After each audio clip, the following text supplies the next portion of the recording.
a motoros döntő, kezdünk majd a 600-asokkal. Tehát B3-as kategóriával kezd. Jön majd Asztalos Tomi, Orbán Márkellen, Oliver Weiss, Németh Tomival, Kolonics Balázs, Center Adrián ellen, Szoták Misi, Manuel Matt ellen majd.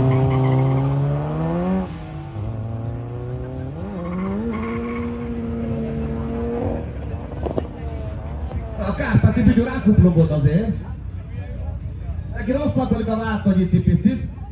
Tehát nem Gabiékkal zárjuk egyelőre az autós időmérő edzés, után pedig egyből 600-as kategóriában jönnek a motoros döntők.